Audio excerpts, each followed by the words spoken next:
All right, so we're making trignette for carbonara, and we are using a charcoal pasta. Pay homage to the cool maker's wife.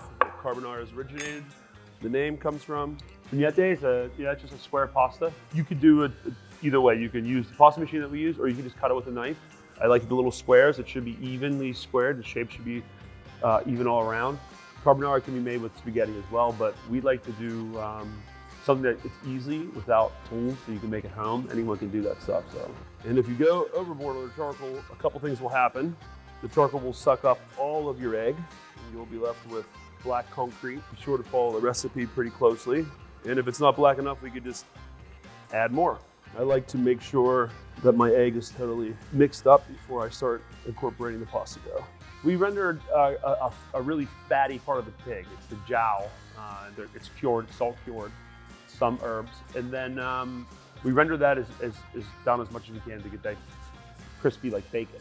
I like it to kind of, when you're boiling your pasta, you have this onion, it's in there almost in every bite. You could cut them as thick or as thin as you'd like, but I think they should stay long in ribbons. And the guanciale, the same. You could, if you don't have guanciale, you could easily use bacon or pancetta or anything else. Salt pork, anything. I want it to get crispy. So I don't want it to be too thick or too thin so it burns, but I want the fat just to crisp up enough that you have this like explosion of the pork every time you kind of chew down on it. No cream ever. I guess you do see some people using cream, but it's not traditional. Roman carbonara would not ever touch cream. So we just cream out the pasta with egg, cheese, pasta water, and then the fat from the guanciale. It's unbelievably beautiful. I like to hold my fingers up in it, and if it's pulling down over my fingers and it feels like it's gonna rip, it's just doesn't have enough structure yet. So we're gonna continue to run it through this machine until I don't feel like I can poke through it with my fingers. I can catch it all. Pork fat, you're gonna wanna start with a little bit of olive oil first, very low heat, sort of a cold pan. As soon as it starts shimmering, we'll add our guanciale. We cure this guanciale in-house. It comes from Santa Farms. And then we have a lot of really local farms around here. Crutchman Farms being one of them, that's kind of going away. But there's a couple new ones popping up. We have Sweetwater Farms right down the street in our old location. They have a farmer's market there. So we can pick up all of our produce that we need from them whenever we need it. We let the pan heat, just kind of take it to the next level while we cook our pasta. Let's get it in there, get a nice stir, break it around a little bit.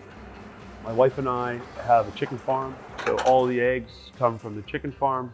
And those chickens are eating like all of our leftover scraps from all the restaurants that we own. I think it's important to taste and eat and cook food that's around the region that you're in, because when you can marry local rosemary, local basil, local pigs from the same farm, it tastes better. Slowly incorporate your egg so it doesn't cook in the pasta. If it cooks, if it's too hot, you ruined it. You gotta start over, you gotta throw it away. You render your fat, you cook your onions, you boil your pasta, and at the precise time you have to add your pasta, the pasta water, and the egg, but at a time where it's cool enough to not cook the egg, and you're moving it enough to not cook the egg. And then you could add like the cheeses like we were doing to help cool the dish down a little bit so the egg doesn't cook.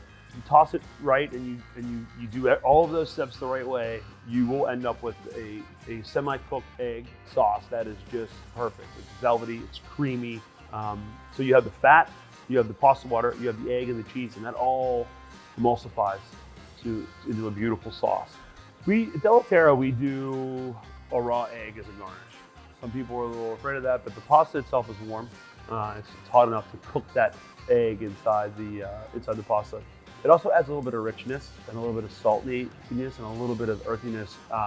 It just takes the dish to another level. It's fun when you have that come out to your table. It's like this little egg and this little mess, and you have to break that yolk up in there and eat it. And it's so decadent. I mean, you can go crazy if you'd like and shave truffles over top of it. And, really whatever you want. As long as you're not adding peas or cream, you're totally fine. Carbonara, my favorite pasta.